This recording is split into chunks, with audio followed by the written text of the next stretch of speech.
David Brewster here with another 3 for All. This is 3 Leslie West licks from 1970. And of course, Leslie West is yet another pioneering, guitar legend.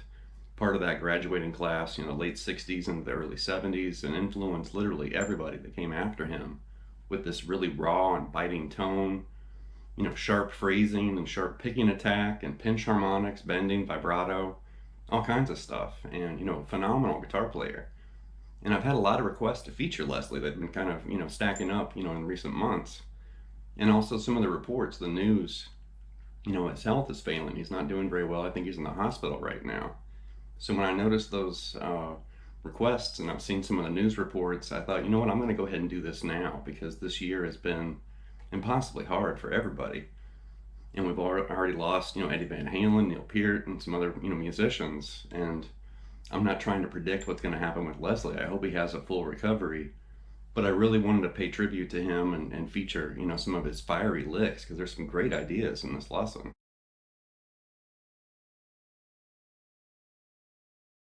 Most guitarists and rock fans know Leslie from fronting the group Mountain, from the late 60s, Mississippi Queen. It's an essential, classic rock staple. I've played that in cover bands and taught it to students for decades. But they also had songs like Long Red and Tucket Sleigh Ride, and just great music. Really just rocking, kind of blues rock, a lot of energy, a lot of feel, and just screaming. Guitar work and vocal work too. But a lot of people maybe they don't remember, but Mountain did play at Woodstock, and in my personal opinion, I know Hendrix definitely got all the attention. But honestly, in my opinion, Hendrix's set at Woodstock wasn't really that good. He was kind of in transition from the experienced Abandoned Gypsies. And it was, it was what it was. It's phenomenal and it's legendary, but it really wasn't, Hendrix's best, gig or concert. But Leslie West with Mountain, I think he had the best tone of the original Woodstock, and I think the best set was actually Carlos Santana, which that's why Abraxas is up on the wall there. I don't have any Mountain on vinyl, but I do have some Santana. Santana's band was just on fire, during their set. But really, I think Leslie had the best guitar tone. There were some other great performances too, 10 years after with, Alvin Lee. But definitely, if you go back and watch some of that Mountain footage with Woodstock, his tone was just massive, for that time.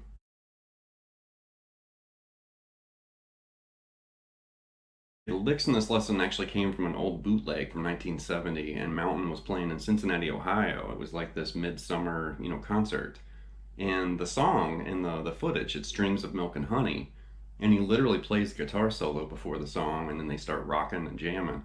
But it's really cool. It's like 10 minutes long, and they just ferocious, really cool. The first lick from this live footage is this lower position, kind of throaty, blues rock phrasing. And it's actually the very first thing that you hear, in this bootleg. Right when it kind of fades in, you hear Leslie play this. One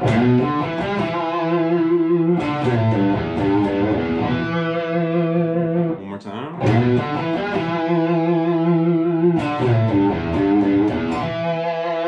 There's a lot of attitude and conviction. He's digging in with the pick a little bit, and it just has this kind of swagger to it, kind of a cocky attitude. So right there, just basically, slide into that B note, grab D,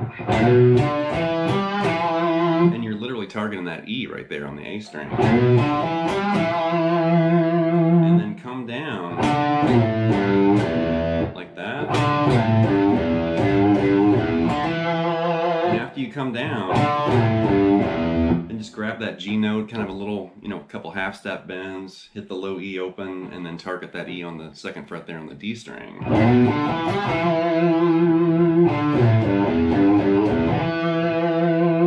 Cool lick for sure. And that might seem pretty tame, by today's standards, but you have to think of the time. That was in 1970, and definitely, influenced a lot of people with phrases just like that.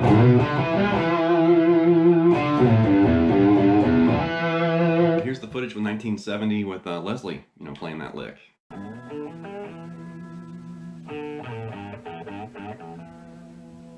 Okay, the next lick is this kind of, quieter, bending moment. And during the solo, before they play, Dreams of Milk and Honey, it's just Leslie, just playing by himself. The band's standing there on stage, drummers behind the kit and everything. But you hear Leslie kind of, open up his volume and play, louder with more overdrive, and then you hear him kind of roll it down, gets kind of quiet. And this is one of those quieter moments, but there's some cool things hiding in here, like this.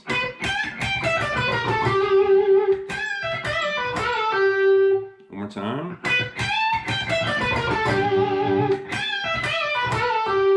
So right there, you're literally kind of playing, E minor, or like E minor blues. So grab that B note on the B string and then grab G and bend that up a half step, or I'm sorry, a whole step. And then walk down, E minor blues right here. So the single G, whole step bend on that G note on the high E string. I'm sorry, single B, and then bend that G up a whole step on the high E string, and then just walk down like that.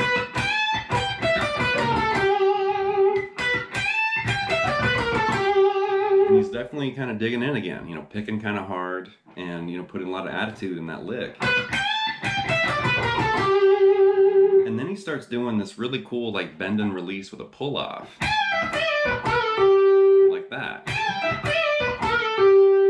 And I've heard other guitarists play, phrases like that. It almost reminds me of a lick that Steve Lukather played, with Toto, which was about, 15 years after this, live footage with Leslie West here.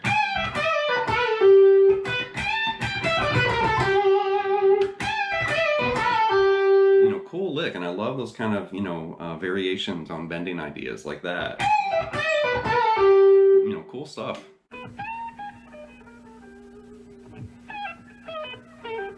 Right, the next lick's another bending idea, and in the beginning he's actually, performing some pinch harmonics or little squeals, and then he holds a note and his guitar starts feeding back and sustains, and then he kind of finishes the phrase. But there's tons of energy and this kind of aggressive emotion in this phrase. Check this out.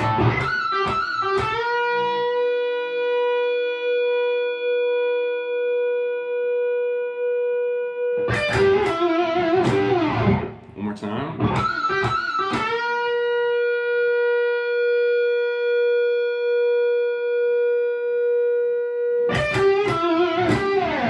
So, we're basically starting with these little kind of pinch harmonic squeals, and we're bending, this A note basically up a whole step there on the G string. So on the third bend, he doesn't squeal it, he just bends it, but then his guitar and the feedback kind of take over, and he just extends that note, until he kind of finishes the phrase. But when I heard the lick, I was like, man, that's cool, especially for 1970, little pinch harmonics and this, cool feedback and sustain. And, one more time here. And I guess the big trick with that bend is, a lot of guitarists, I know, some of the students I've worked with, I've noticed when we work on string bending, they'll prepare and they'll get their hand ready to bend a string or a note, and then they bend it and they immediately let go of it. It's like they've worked up all this energy to make the bend, but then as soon as they do it, they just stop. But with phrases like that, you need to hang on to that note. Don't let go of, that A note that you're bending, because that's the only way you're going to get that sustain to ring like that.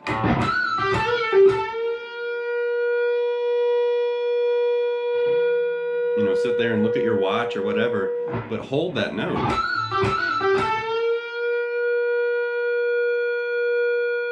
No vibrato, just sustain.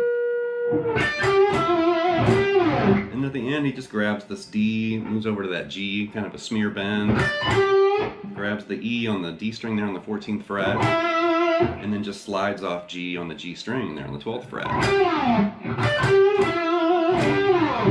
Really biting and cool, early kind of pinch harmonic bending lick. And then that feedback and sustain, really stands out.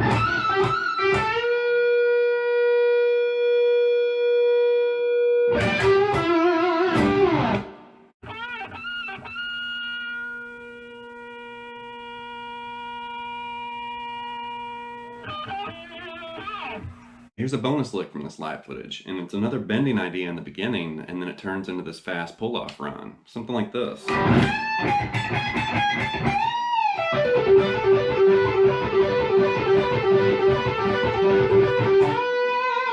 One more time.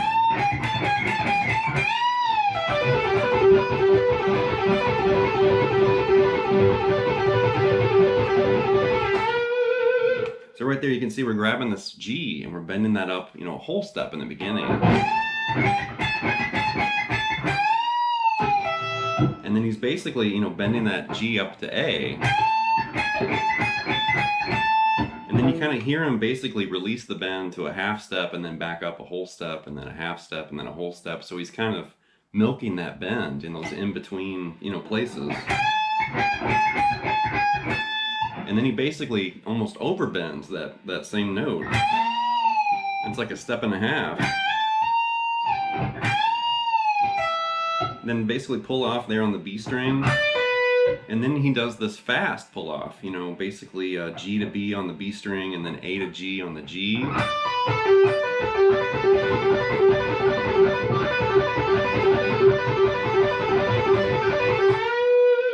And then just end with that, whole step bend there on that A note. Now, as far as the bend in the beginning,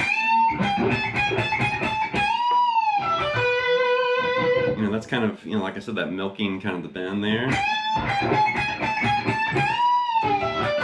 And then as far as the pull off, you could basically pull off individually, kind of normal, like this.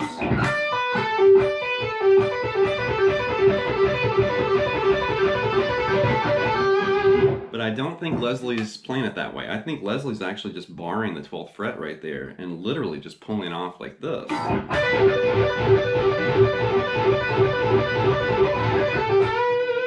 So that may not be proper technique, but I think that's actually what he's doing there, because that sounds more like, the clip than separating the pull-offs right there.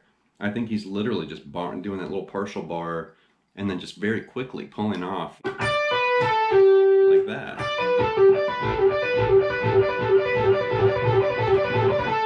You just have to make sure that you're still kind of dampening and muting the notes, because you don't want this. You don't want a lot of that double stop to come out. You want to kind of keep it clean.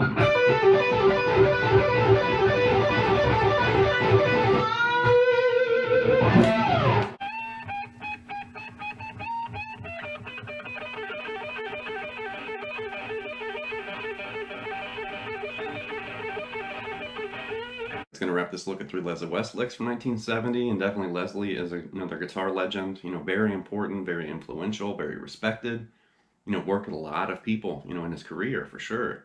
And like I mentioned earlier, I have had a lot of requests to feature Leslie West, and I just kind of had him on the list, and kind of kept putting it off and putting it off. And then with the recent news about his health, and he's not really doing very well, it hit me, like I said, and it's like, yeah, I think now, this is what I was feeling today. The other lesson I had planned just kind of got moved back, to a back burner, and I focused on this because I really wanted to pay tribute to him, because he's just mega important, and great licks and riffs and ideas, big, heavy, sludgy, power chord riffs and all kinds of great stuff, pioneering for sure. So anyway, I hope Leslie makes a full recovery. I hope everybody watching this has a great holiday season, a great Christmas, and please subscribe to Night Lessons, and I'll be back before you know it with more content material. Thank you.